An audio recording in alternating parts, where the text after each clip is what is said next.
we'll go through that with evaluations, 2 to 3 minutes.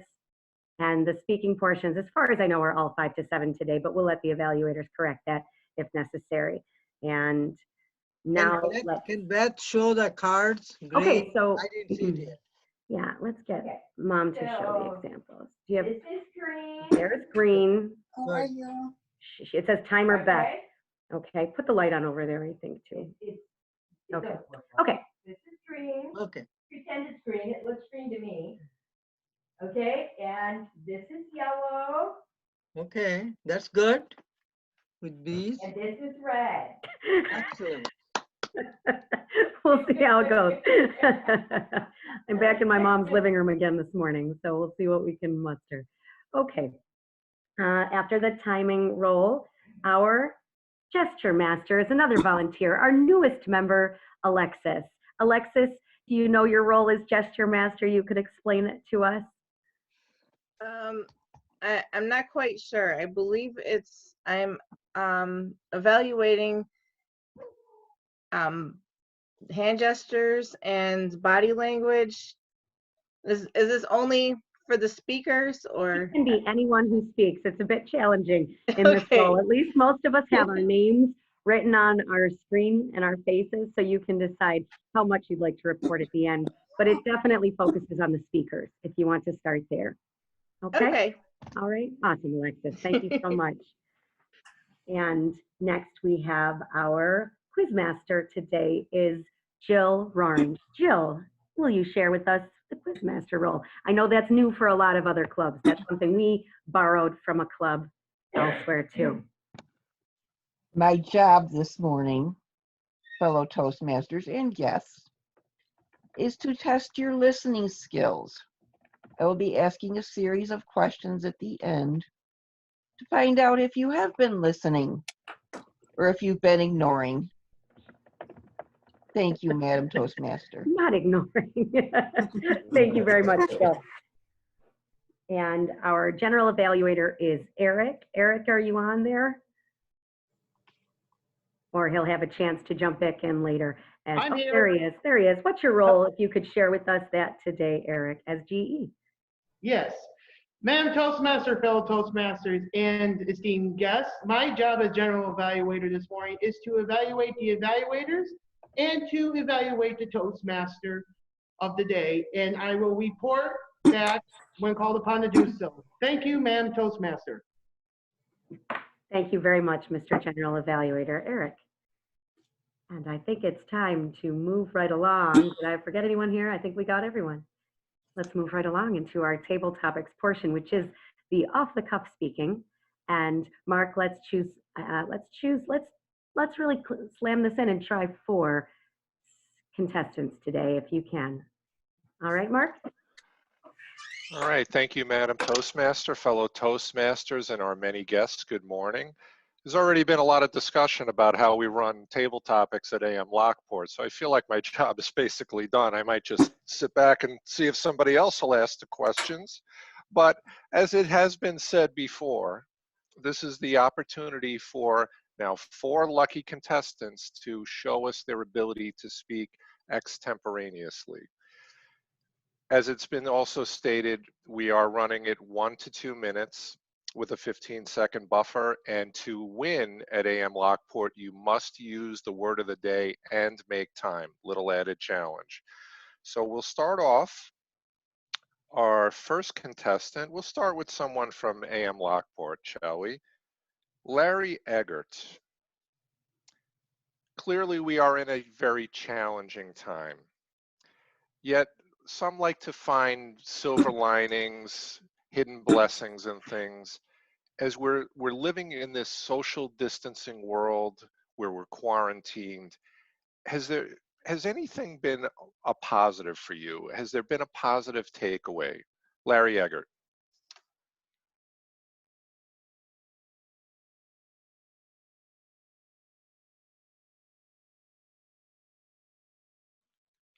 You need to unmute, Larry.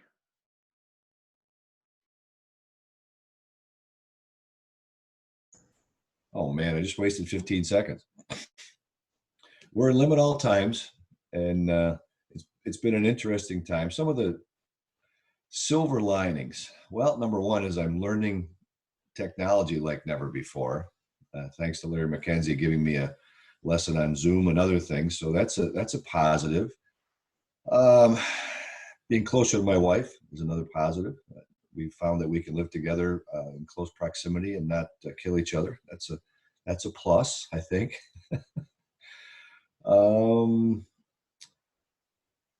Getting to know people via telephone, which is interesting. I'm a person that's kind of visual. So when I talk to people or communicate, I always like to see them. And I'm learning that how to do that remotely through telephone or sometimes through Zoom. Some other positives. I'm going to be a grandfather again. That's a positive. Not that that's related to this, but another a girl. So be our second granddaughter. We found out yesterday. It was pretty exciting. And you know what? Just to close, I think it's you learn to adapt, and I think each of us have done that in our own way. And I know my wife and I have done it in our way, and it's good to know that we can adapt in some pretty serious times. Mr. Table Topics Master.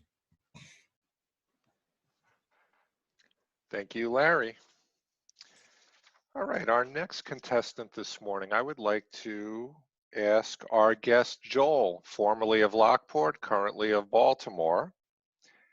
Have you been working from home? What are your experiences working from home? Do you like it? Would you like to do it? Would you like to continue doing it? Or have you had enough of it?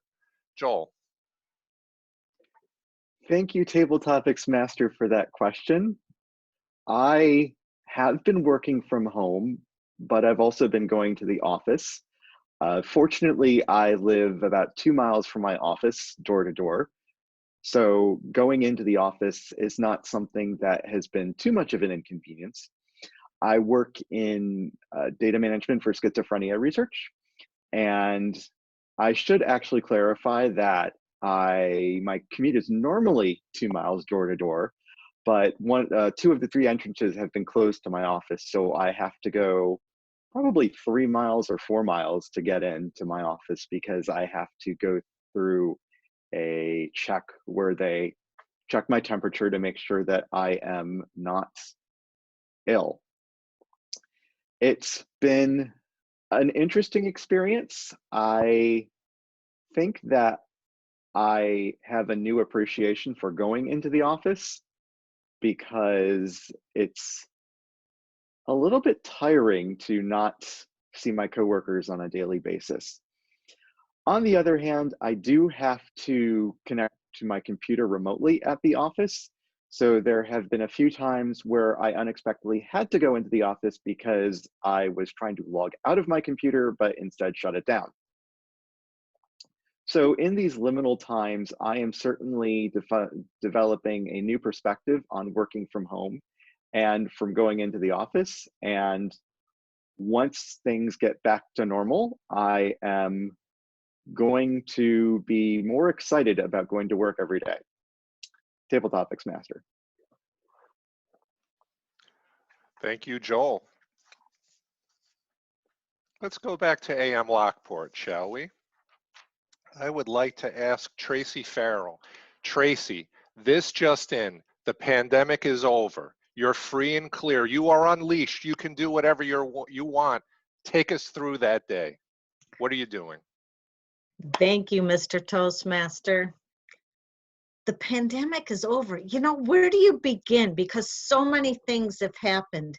These are liminal times, and I have been thriving. I used to think I was an extrovert, but I found out I am an introvert, and I really do enjoy working by myself and having that relaxing time where I can go into the office when I want to, come home, work, go back into the office. So I don't have the time limits. I've been working in the morning, but I also work later into the night, and I'm not confined to that 9 to 5 job right now, and I'm thriving in it.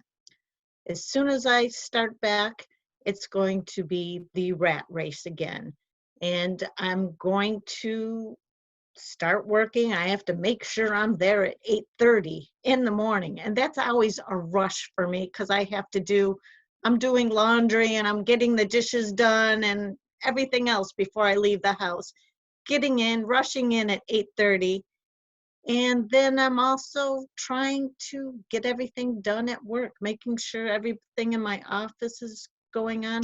Right now in our office, nothing has slowed down. You would be surprised how many houses are still selling. I don't know how these people are buying houses since they can't go look at them, but we have just as many deeds. We have a large project going on with our equity improvement project. Our office is taking on the refuse billing. So a lot more is actually happening in my office, getting that done. And then at night, getting back into my routines with going out to dinner with my friends and back into my social groups, working with a lot of the committees that I've been into, Rotary Club and so forth. That's what I'm going to be doing. I'm kind of excited, but I did enjoy my pandemic times. Thank you, Mr. Table Topics Master. All right, thank you, Tracy. Last but not least, our fourth and final contestant today, I would like to ask Sue from Wisconsin. Sue, challenging times lead to often changing perspectives. Sometimes we experience epiphanies and we realize what's truly important. We've seen examples of this where we're going to great lengths to honor the real heroes, the essential workers, the healthcare workers in particular. So Sue, tell us about any changed perspectives you've had, any epiphanies you've experienced during this time. Mr. Table Topics Master, thank you for that question. I was listening so hard, so nervous about having to speak that I'm like, oh my gosh, think of something, think of something.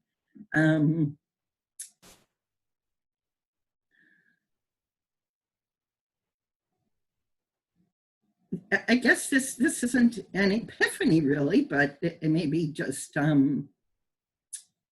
re-emphasizes how important my grandchildren are to me. For example, on Mother's Day, there's two girls, their mother drove them over to where I live, and they camped out in the back of their vehicle with the hatchback open.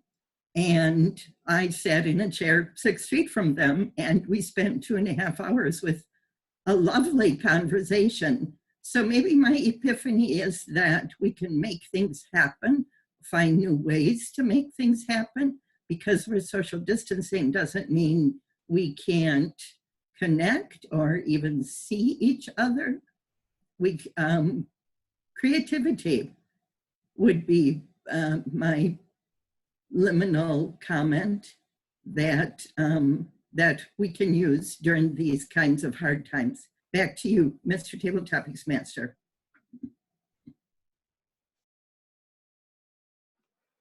Thank you, Sue. Great job by all of our contestants today, members and guests alike. I'll call for a couple of reports. Samir, how did Liminal do?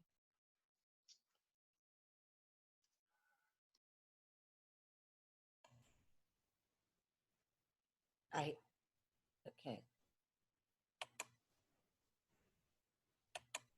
Am I on? Oh, okay. I said I had Joel, Tracy, and Sue all using the word. So it's pretty good. Okay, Joel, Tracy, and Sue, but not Larry, correct? Yeah, I didn't hear Larry use it. I don't know if I missed it, but. Okay. Yeah. And then timers report. Beth, how did we do on time? Well, I had a little problem to begin with, but I do know Larry made time. I'm just not exactly sure what his time was, but Joel was at 1:40, Tracy was at 2:10, and Sue was at 1:22. So I believe Sue is short time, correct? But qualified with a buffer. Oh, qualified with a buffer. So everyone qualified. Okay, thank you. So please cast your vote for either Sue, Joel, or Tracy. Madam Toastmaster. Can you mute yourself? Okay. All right, everyone put a vote in.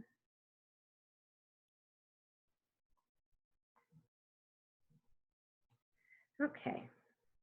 Let's roll right into our speaking portion, since we will have 4 speakers, and the lineup order is, to clarify, Jen as our first speaker, our second speaker will be Ryan, our third speaker will be Margot, and our fourth speaker will be Len.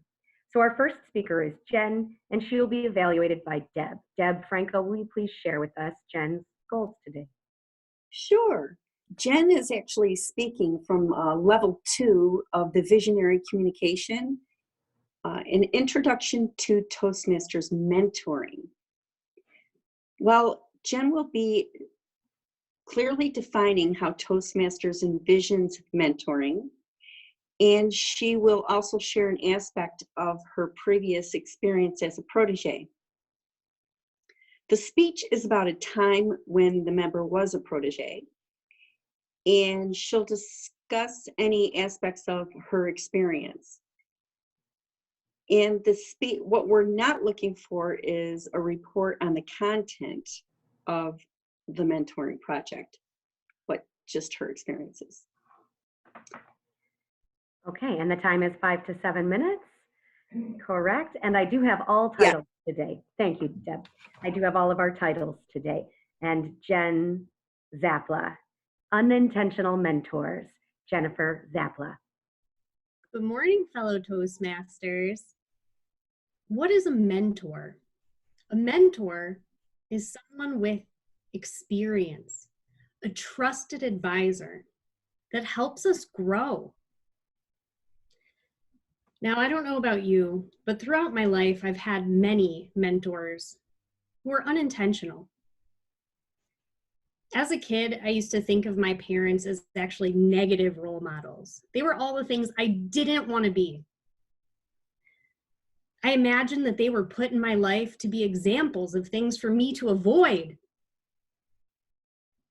There was one time that my mom had left me at the dentist's office to get my wisdom teeth out. My wisdom teeth. She left me.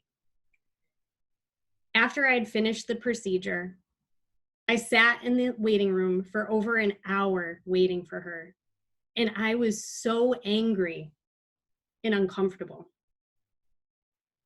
But see, what I didn't realize at the time was that she was juggling a lot of other things. She had returned to work to finish her day.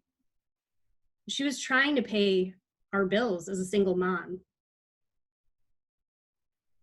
Now, I've had a lot of bosses over the years, and there were many of them who I did not think exemplified the leadership characteristics that a leader should exemplify. I had one particular boss ask me, after several reorgs had taken place in our office, who my direct manager was. I was completely flabbergasted. This was a man I had been having weekly one-on-ones with for months. He was my direct manager. But what I didn't realize at the time was that when he had taken on that management role, it was with the assumption that he was going to be managing up with processes, not down with people. And you see, all of those reorgs that had taken place had been just as tumultuous for him. So recently, I want to share with you my experiences in traveling to India. I had the opportunity to observe a cultural phenomenon that left me perplexed, but it also gave me a lot of perspective and altered the way that I saw things. You see, what I found was that culturally in India, people do not respond in a direct nature to a direct question. So if you ask something like, do I need to check out before or after? They'll respond with a platitude rather than yes or no. This was frustrating for me throughout my trip, and I couldn't quite understand why this was the case. But one thing that I did come to realize was that while they responded in this way to those direct questions, Indian people wear exactly who they are in everything they do. In the way that they dress, another Indian person will recognize the region they're from. They might recognize whether they're married or widowed from jewelry that they wear or other cultural things that they do. Their name may indicate their religion. And so I saw there was this flip side, this paradoxicalness to their culture and ours. It was like one side of the coin versus the other. You see, in the US, we use directness to identify ourselves as individuals, while often blending in with the larger group. Whereas in India, they do the exact opposite. They're so transparent about who they are in the way that they are perceived. And yet, all of that amenableness is about making you a part of a group. It's about welcoming you. This has given me a lot of food for thought over the last couple of months, coming back to the US during this pandemic. See, we find people who show who they are on the outside to be deeply uncomfortable in our culture.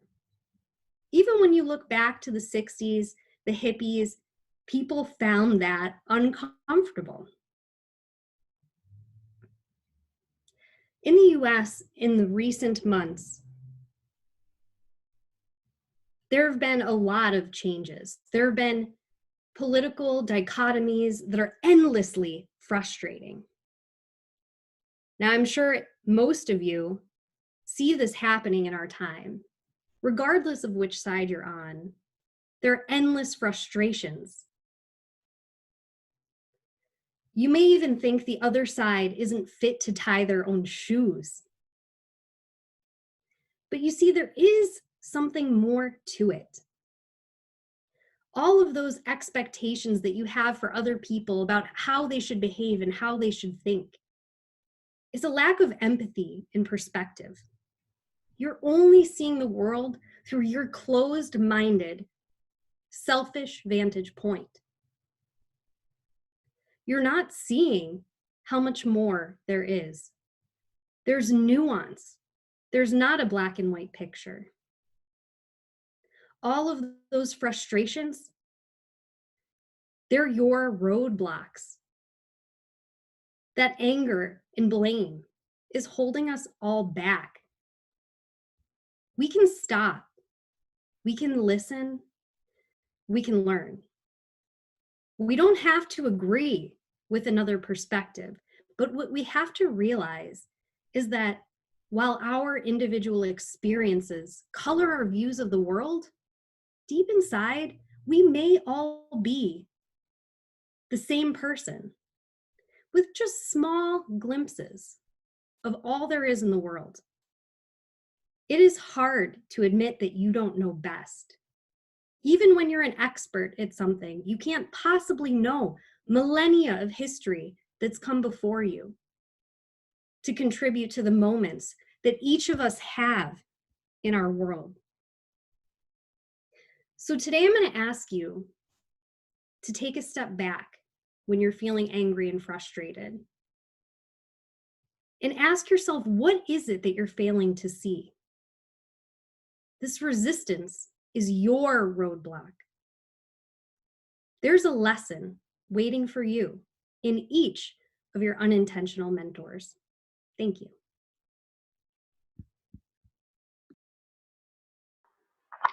Thank you very much.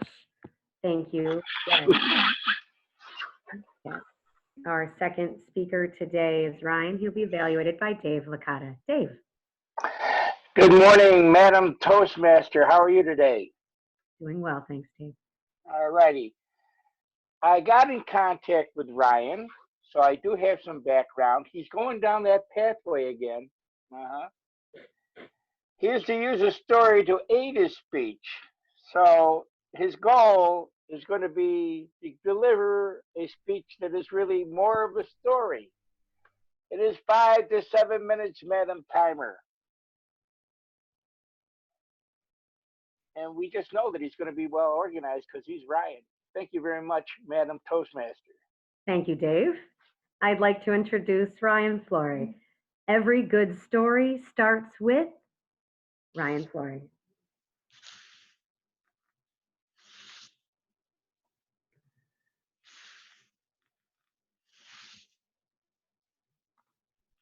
Every good story starts with the perfect camera angle. I jest, but in a Zoom meeting, it tends to be one of the most important and underlooked factors. So today I wanted to make sure I had it correct. You see, when we start to move about and connect with each other, we start to learn things. People don't remember you as a person. People remember things about you.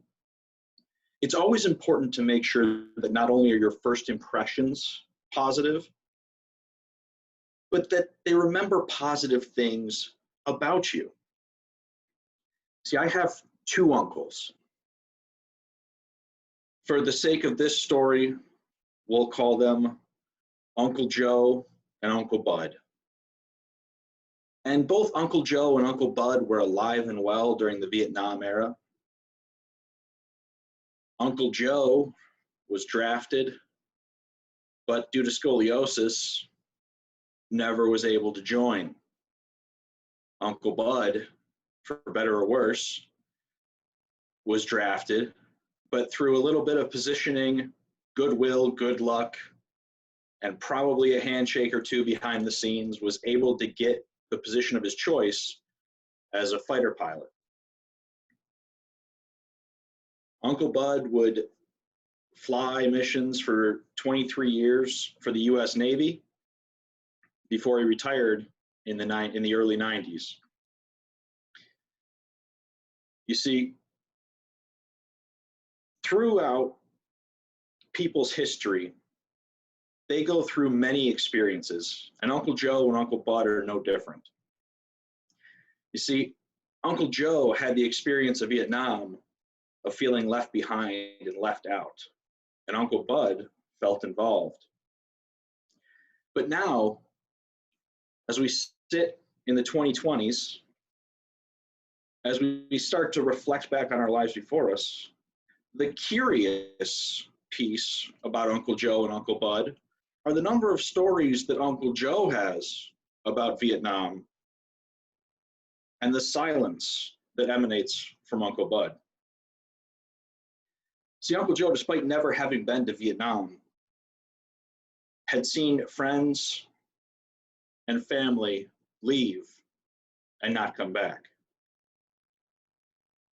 Uncle Bud saw it firsthand. The silence from Uncle Bud is deafening. But I want to focus on Uncle Joe and why Uncle Joe continues to tell stories of things that never happened. You see, when we connect through storytelling, we want somebody to remember us for a key moment.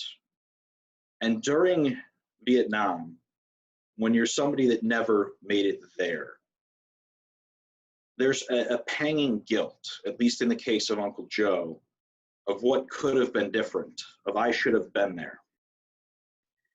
And Uncle Joe's stories, year after year, Thanksgiving after Thanksgiving, have gotten more and more exotic. You see, he was there now.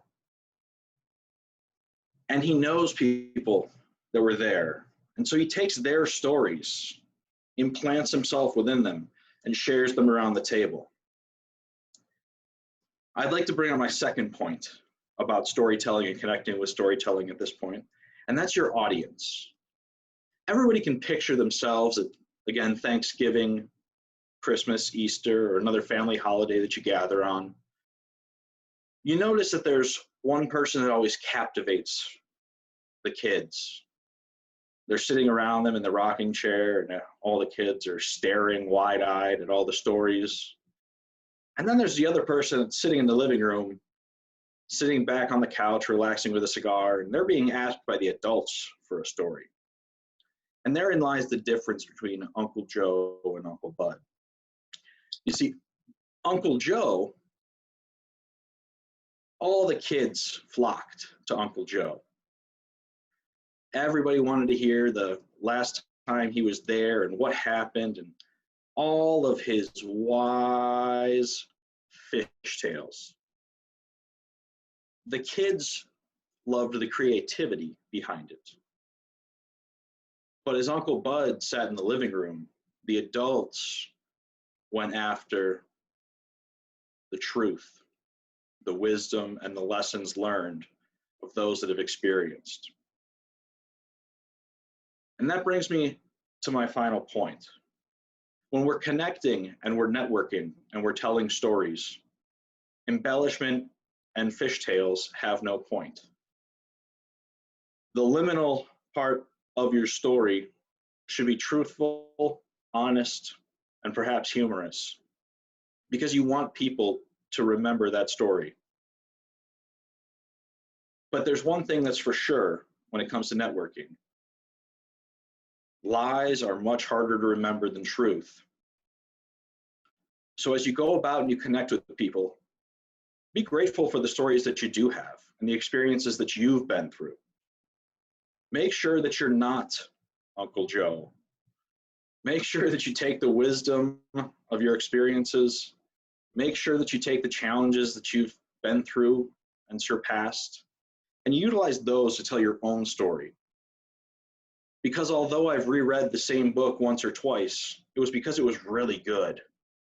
But I'm always looking for variety in my library, so I'd love to hear everybody's individual stories.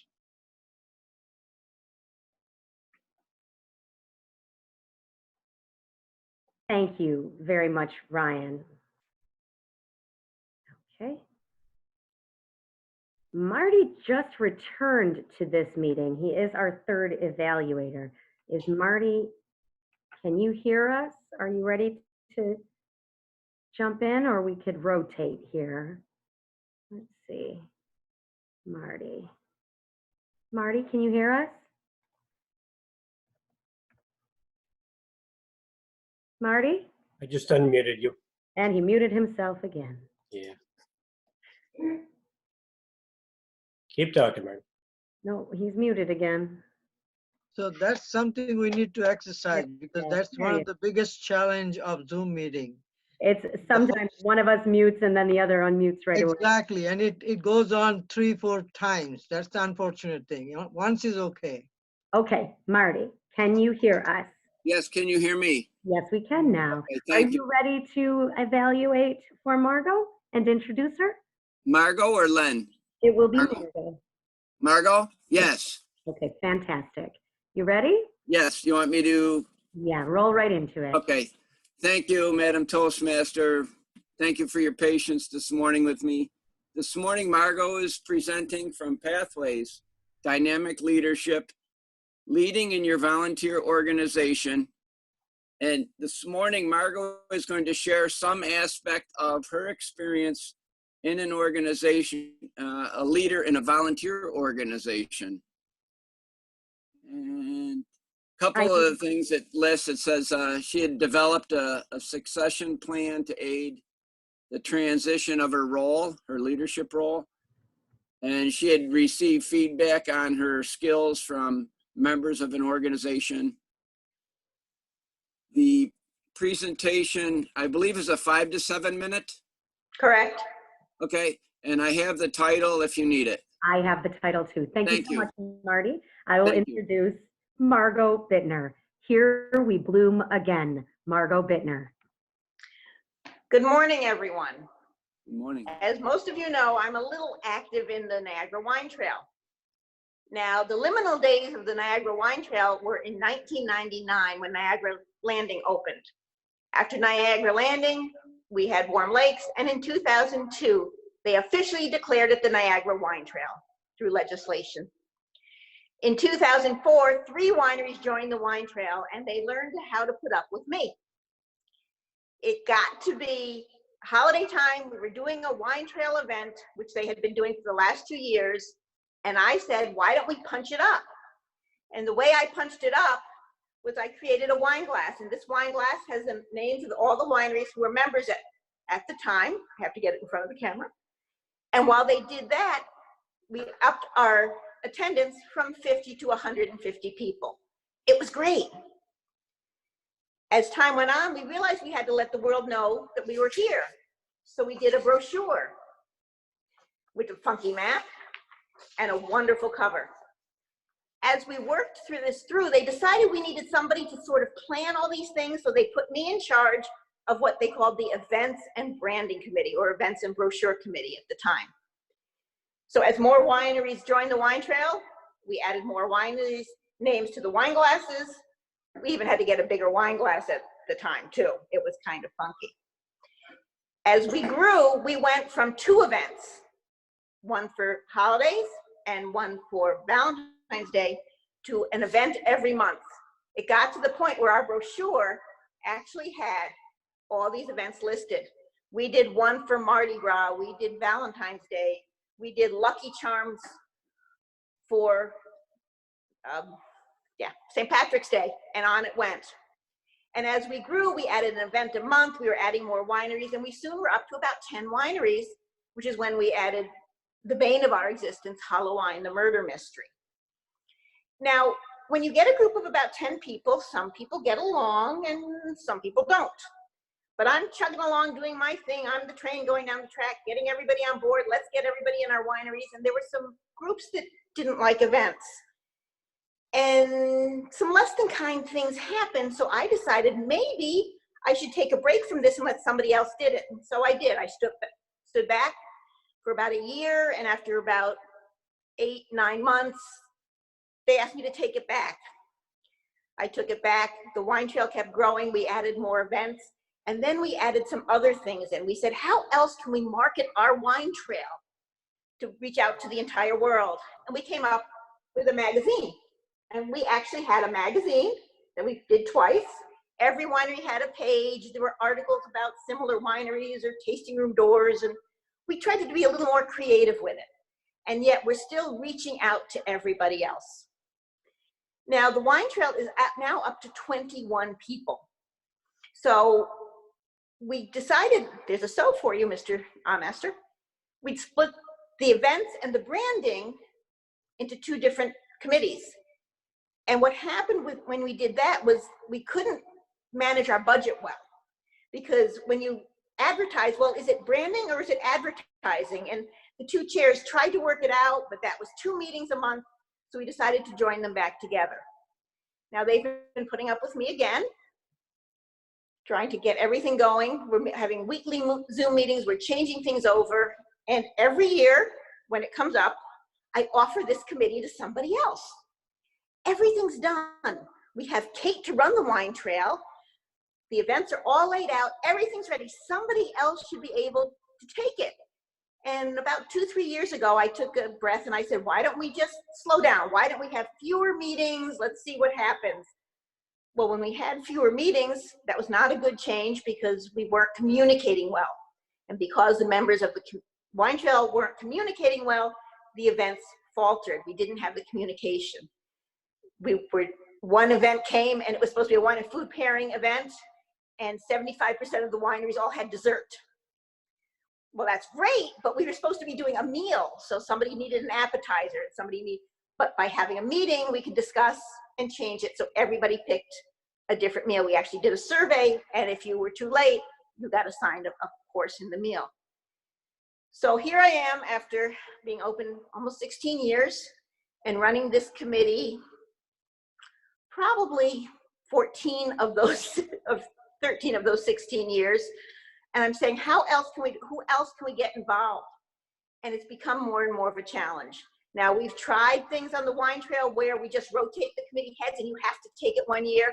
That didn't work very well. Again, I've tried stepping out and stepping back in. So if you have suggestions on me on how to get other people involved, I'd appreciate it. But in the meantime, here's opening up soon and having more people come in for tastings. Cheers. Excellent job. Thank you very much. Thank you, Margot.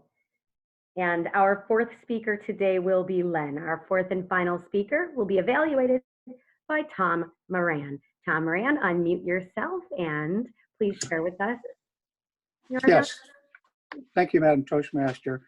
Len this morning will be doing a general purpose speech, which will be applied to his pathway goal of presentation mastery. I do not have the title for it. I do. But I do have the time for it. Madam Timer, or Mr. Timer, I forget who the timer is. Madam. Madam? Madam Timer. The time of Len's speech is 5 to 7 minutes. Okay, fantastic. And we have Len Thornton, a time to reflect. Len Thornton. Thank you. Fellow Toastmasters, let me start off by apologizing to everyone, to the world in effect. I may have inadvertently caused this pandemic. I've been without a passport for about 7 years, and in January I renewed mine hoping to travel. I have not been overseas in quite a while. That may have been the thing that just put us over the edge, and fate had to intervene and keep me here. So I won't be traveling for a while. It doesn't look like Americans are going to be allowed anywhere for quite some time. This pandemic, this liminal change globally has been a period of great uncertainty for people. We are, as humans, creatures of habit. We have routines, things that bring us comfort. Even people with a very dynamic schedule, they have certain things they can count on. I don't think anybody will admit to missing their daily commute and the traffic, but that was a time to reflect for some people, and going somewhere else to work made us more diligent and more structured and more productive. Now, it's been said that with all the people working at home, they did a poll, about 22% love it, the introverts, and they can continue doing that and be productive.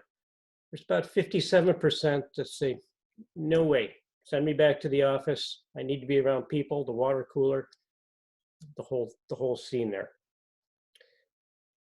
One thing we have to remember, there's going to be permanent changes from this pandemic.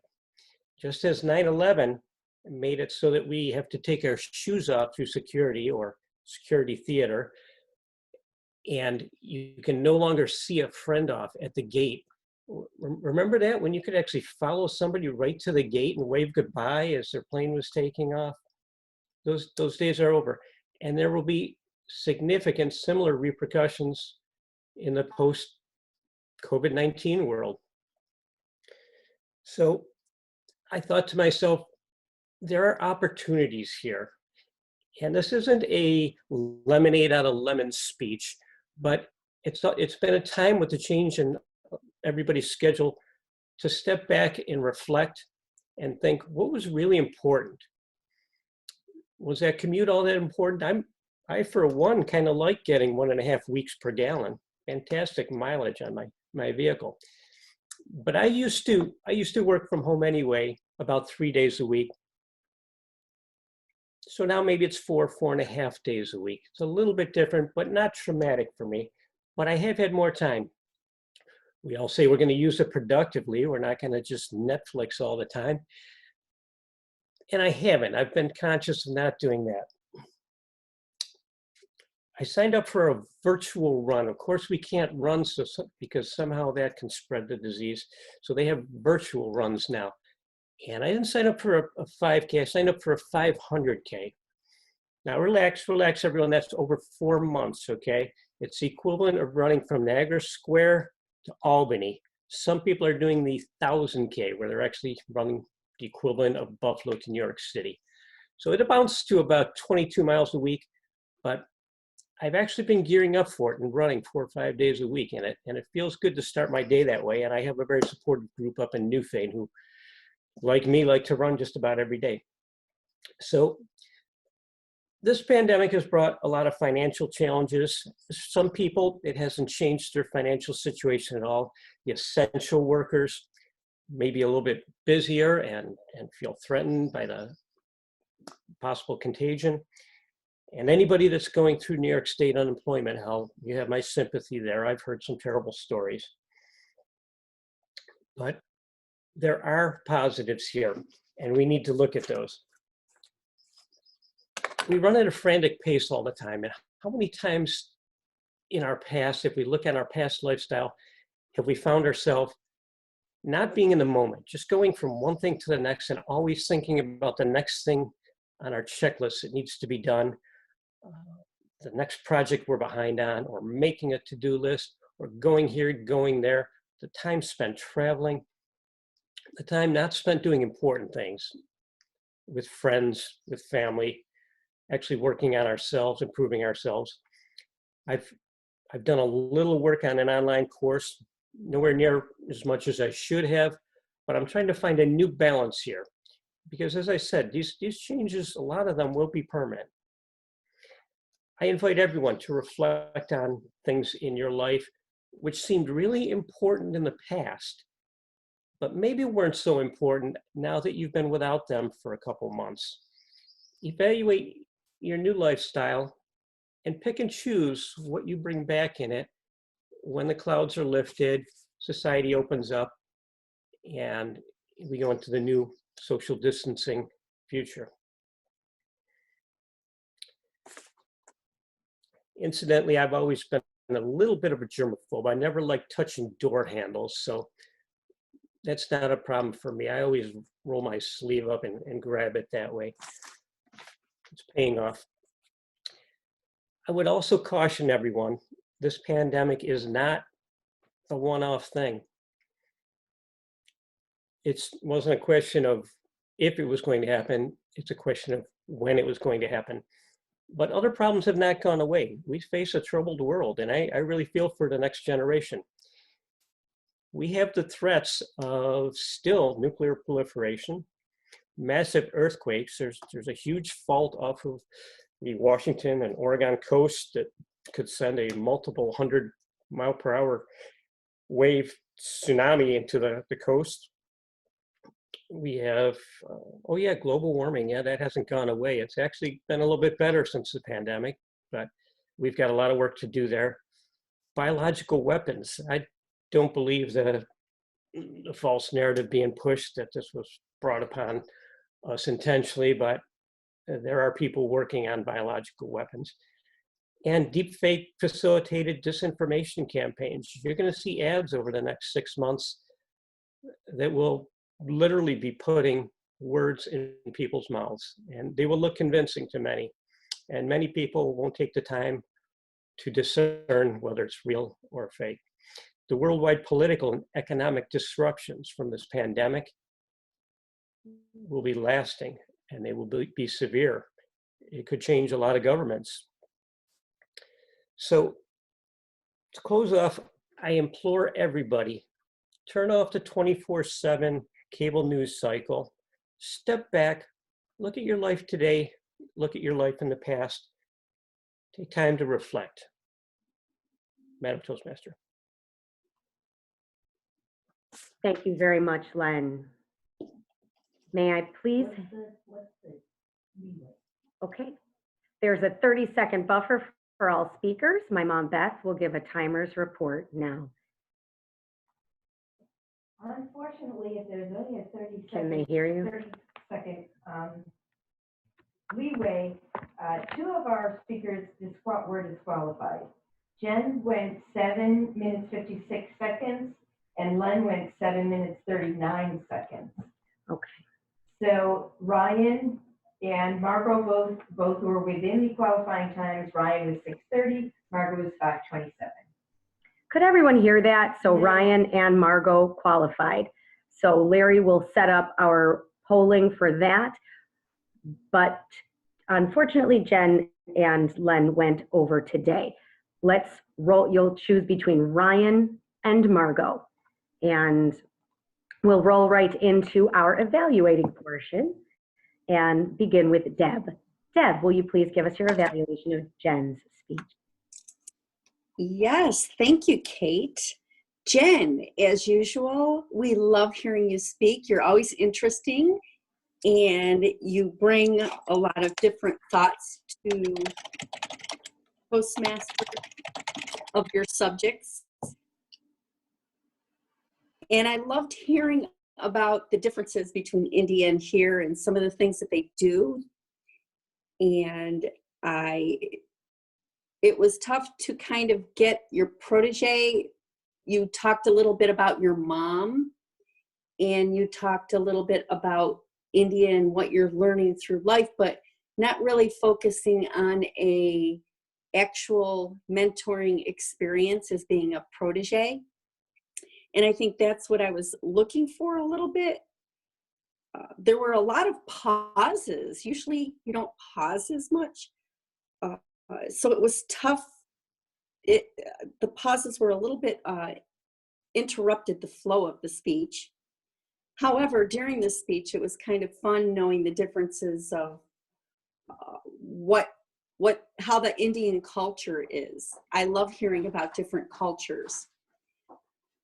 I was excited to hear about when you started talking about how the Indian culture, how they would express themselves in dressing and different things. And there was one that I was like, oh, tell me more, tell me more. So I'd love to hear another speech about that. And your eye contact was very good. Your vocal, although with Zoom, it's kind of tough because you're really not looking at anywhere or anything. And it's really tough to get the eye contact, but it seemed to be going well. Your voice was clear. Your movements were good, especially at the end. Your movements were very, very good. I loved when you used your expression and emphasized your in your closing.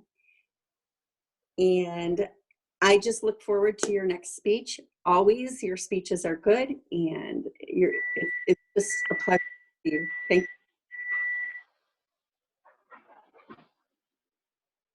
Thank you very much, Deb. Thank you. Okay, our second evaluator today, evaluating Ryan, is Dave Licata. Dave. Good morning, Madam Toastmaster.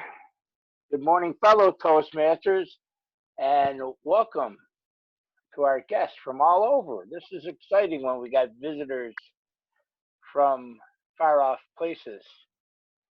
I'd like to salute Ryan this morning for his opening. He was quick on his feet. He was very engaging. He used a little humor. I also want to salute the fact that he stood up to deliver the speech.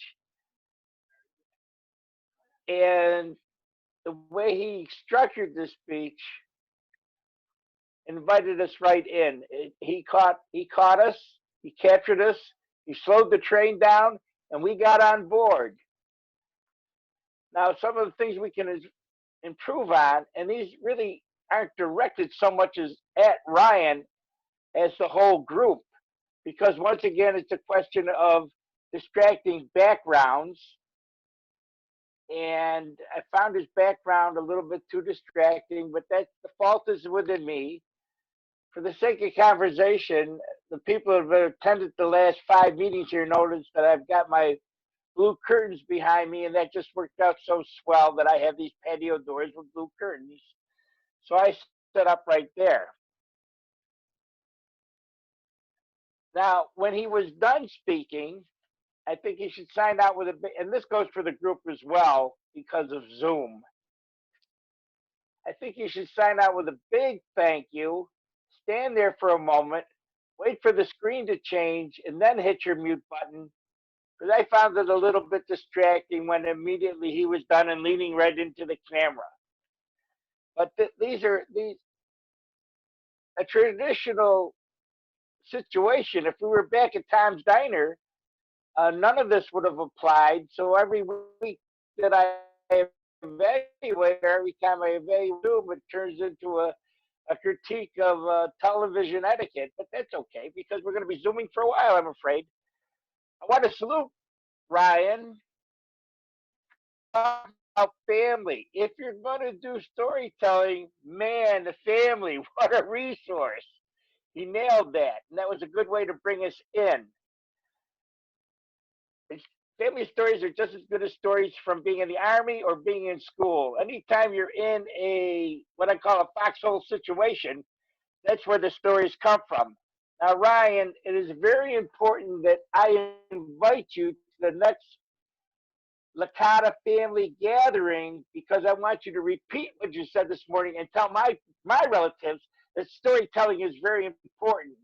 And maybe this will make the meeting, the picnics more pleasurable for me.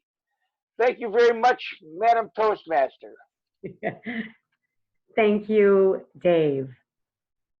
Our next evaluator evaluating Margot is Marty Johnston. Marty, are you there?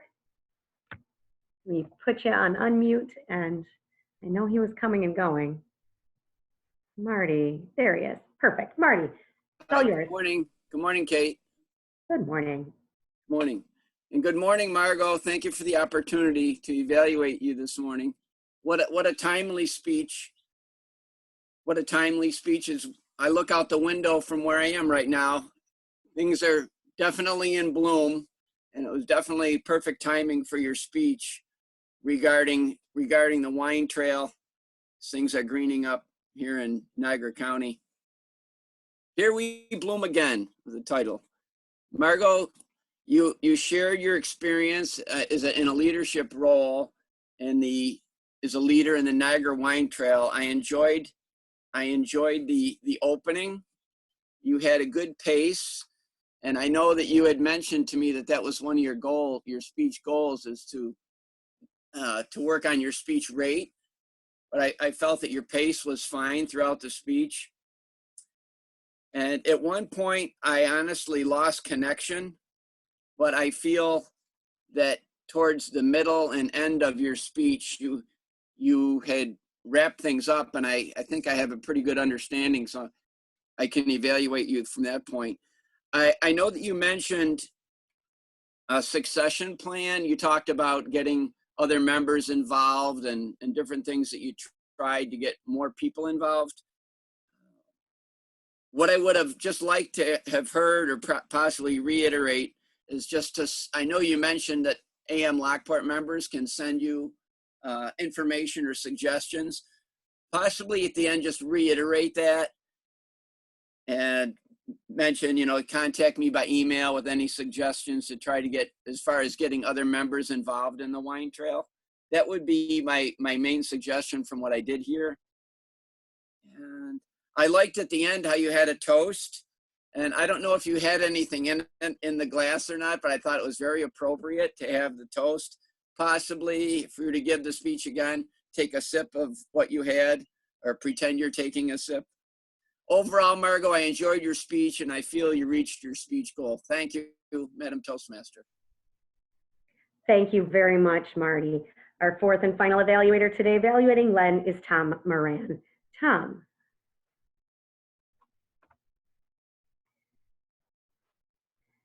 All right. Oh, you're muted, Tom. Hang on. Can you unmute yourself or? Do it there. Yeah, there we go. Thank you, Madam Toastmaster. It was my pleasure this morning to find out that as speaker number 4, I was going to be evaluator number 4, and I was going to be evaluating Len.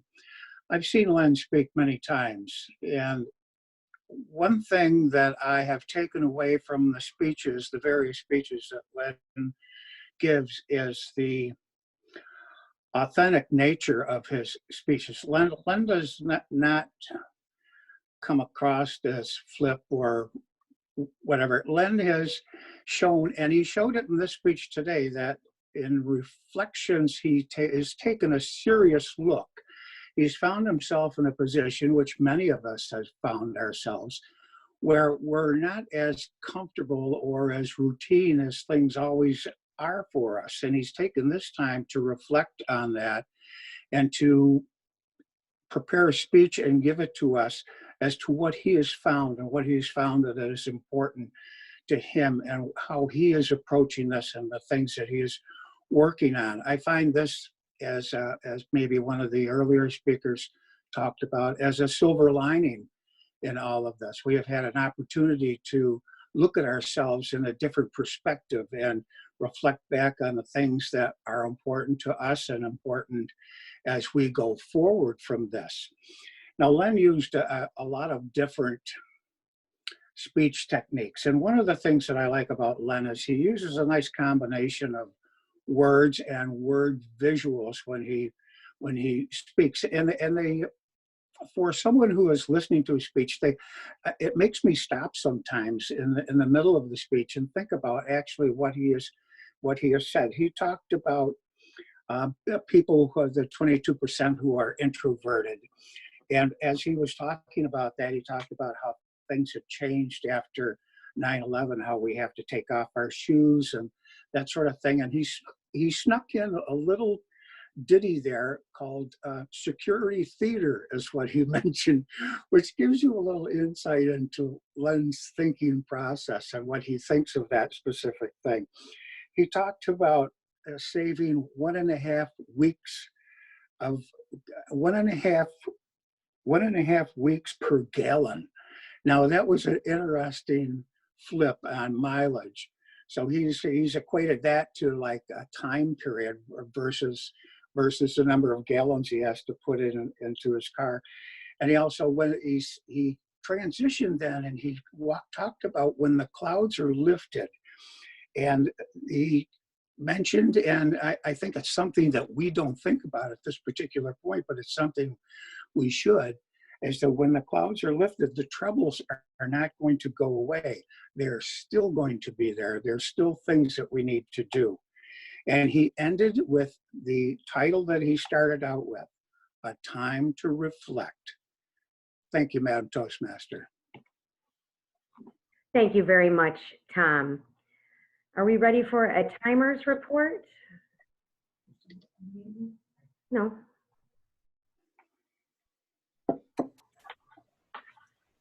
All right, my timers report for evaluators. Jen came in, for Jen. Ed came in at 2:22, Dave was 3:07, Marty was 2:10, and Tom was 3:14. Hi, Tom. Go have yourself a piece of pie today. All qualified. All qualified. Thank you. Qualified with pie, huh?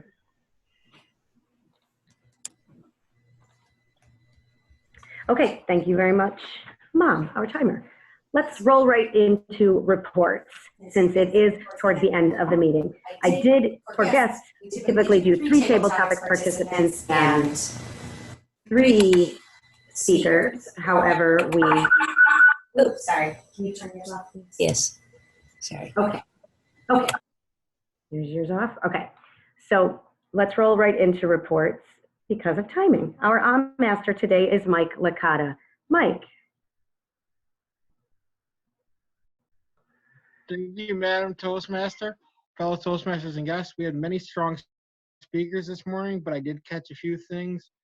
Alexis had 1 Jen had 1 pregnant pause during her speech. Ryan had 1 pregnant pause as well. Dave had 2 pregnant pauses. Margot had that so plus 2 more pregnant pauses. Marty, you did have a restart during your speech.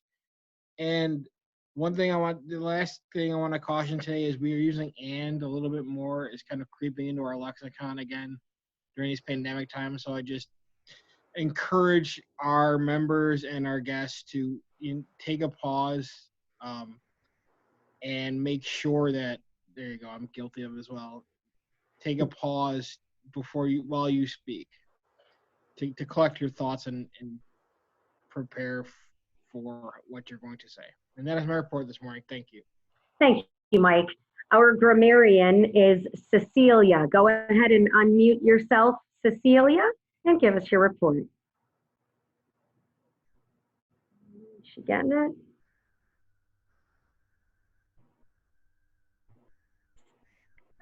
I'll unmute you, Cecilia. Yeah, Go wait ahead. a minute. There you go. Go ahead. Okay.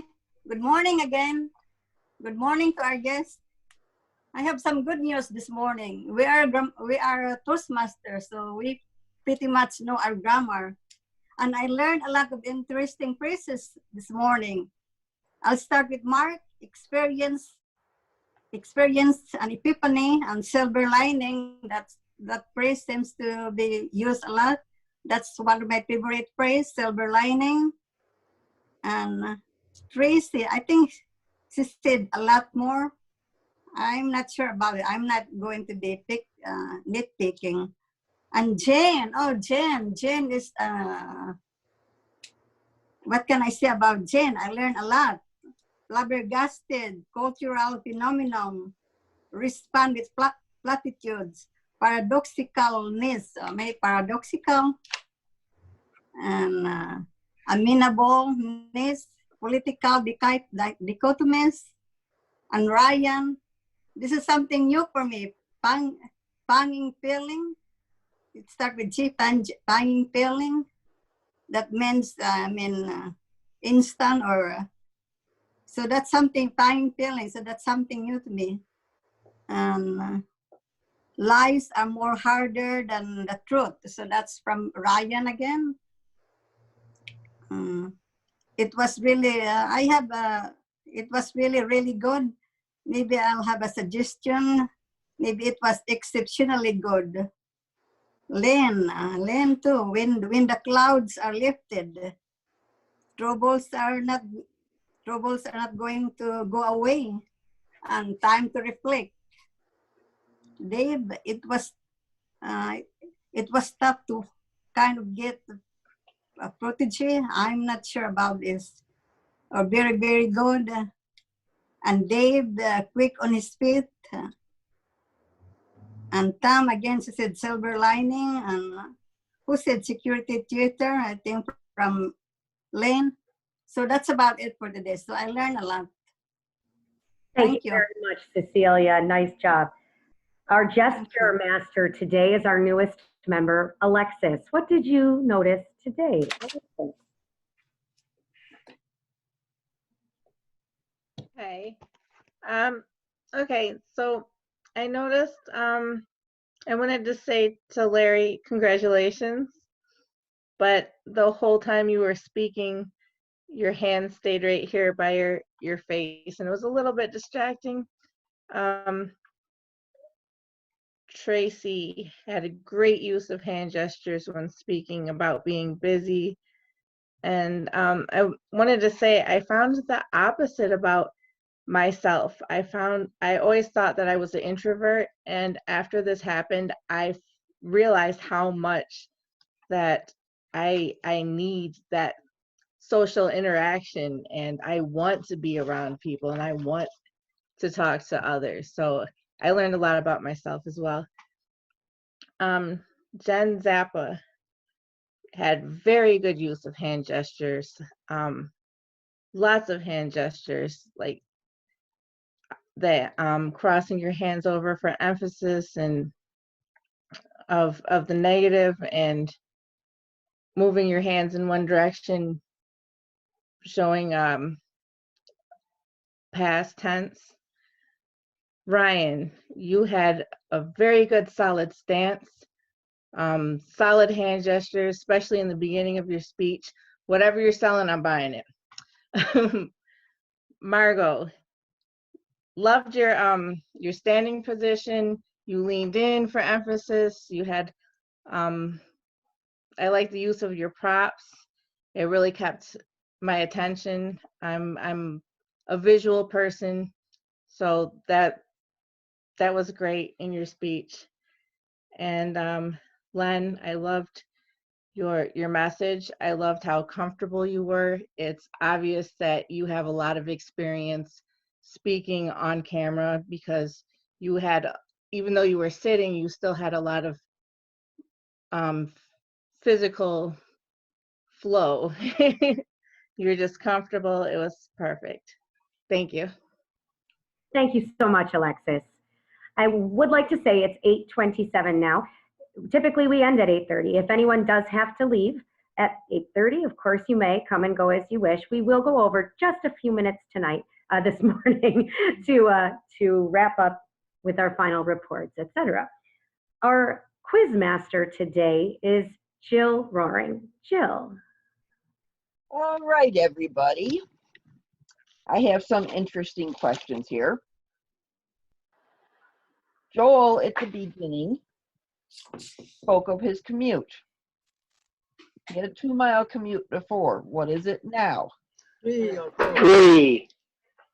3 to 4 miles. What time will Tracy have to be to work in the future? 8:30. 8:30. Which means she's going to be leaving our meetings early.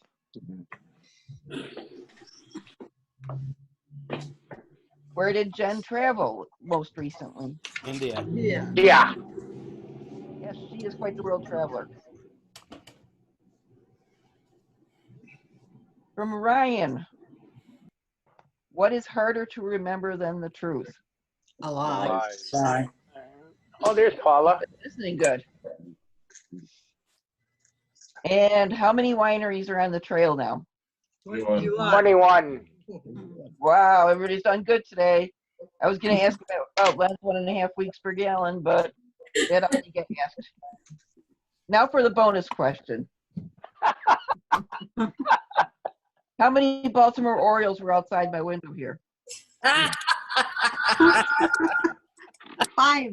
3. 3. 3?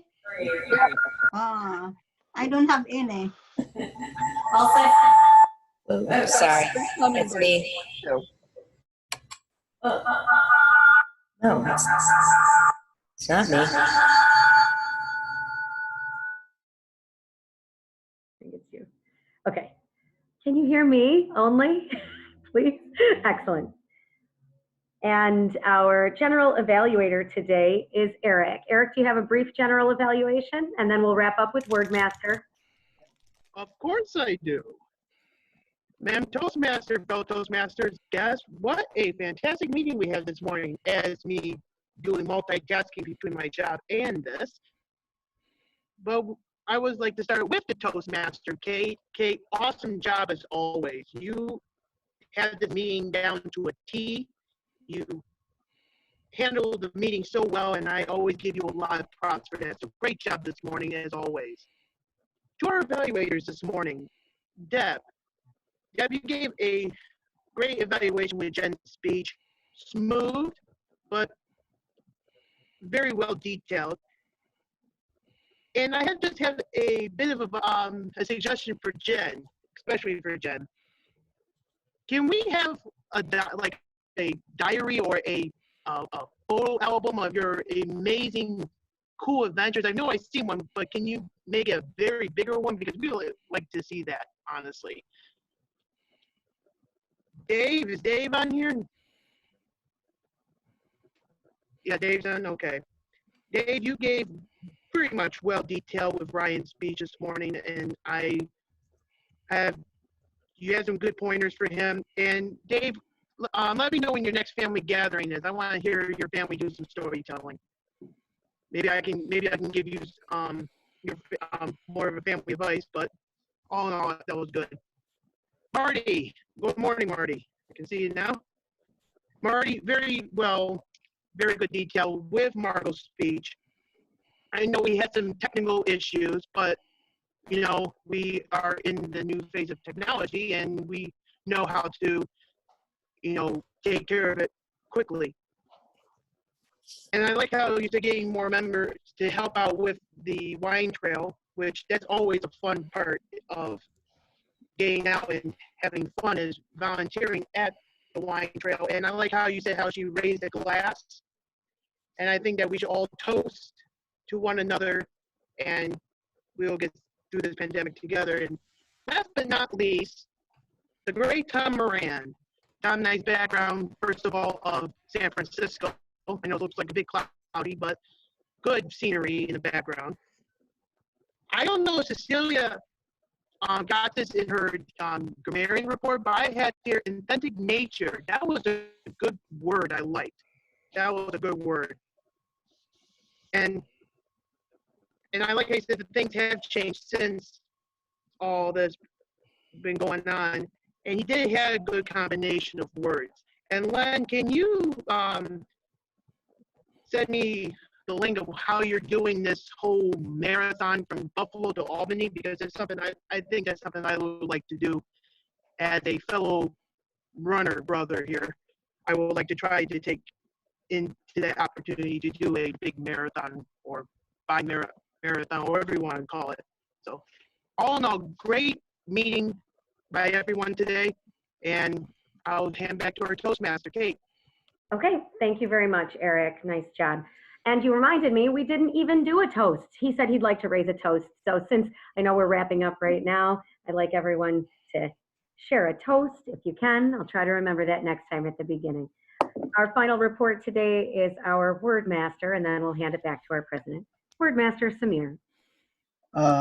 Yeah, so I guess I missed Larry actually using the word. He must have cut out, but Jen missed it, Ryan, Margot, and Len all used it, and then I did not hear it again. But again, I don't know if my technical difficulties impacted the ability to do that. So good job, everyone. Way to use a word to describe these liminal times.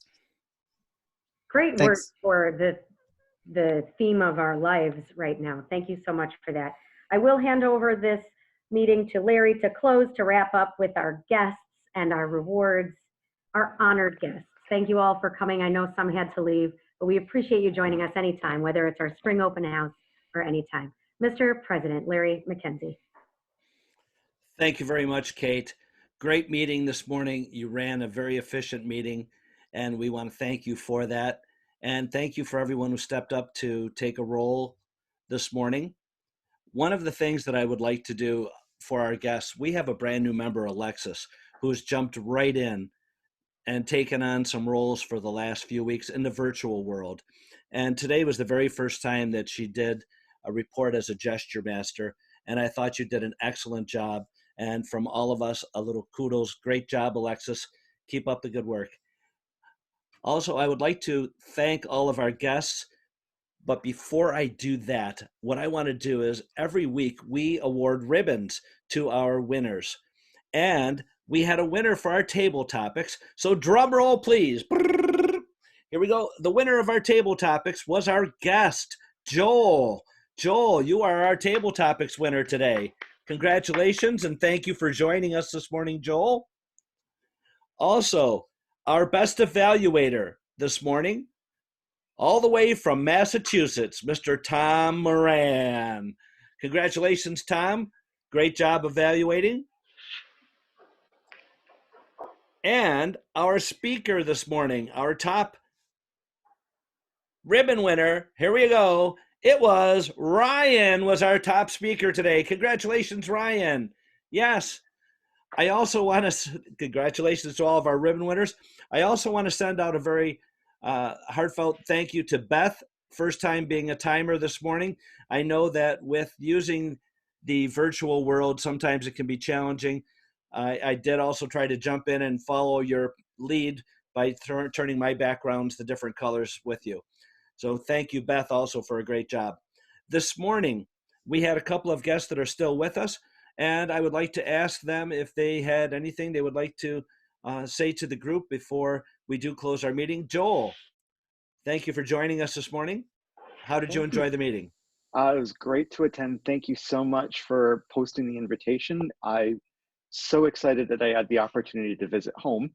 And the next time I am in Lockport on a Thursday, which hopefully shouldn't be too far away, I look forward to visiting your club, hopefully in person by that point. So thank you very much. Thank you very much, Joel. Matter of fact, we meet usually at Tom's Diner, which is right on locks 34 and 35 in downtown Lockport on Main Street. It's 11 Main Street.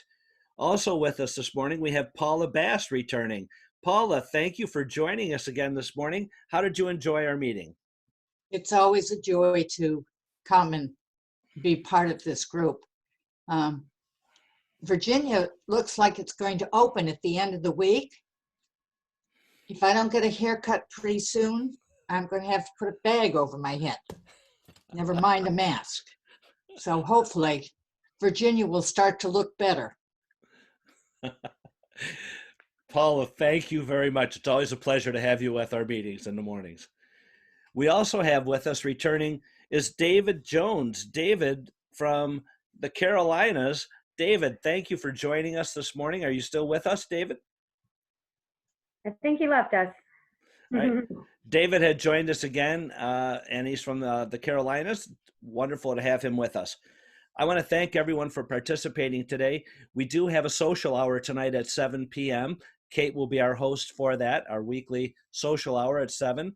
And I do believe that we will resend the post for that if anyone would like to join us through email.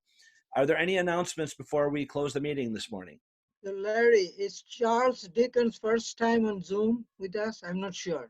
No, Charlie has joined us a couple of times in the past, but I did notice that he is with us this morning. And Mr. Deacon, thank you for joining us. And also we had Joe with us. Joe Budnick, I do believe, joined us. And we want to say hi to Joe also. So thank you, Joe, for joining us.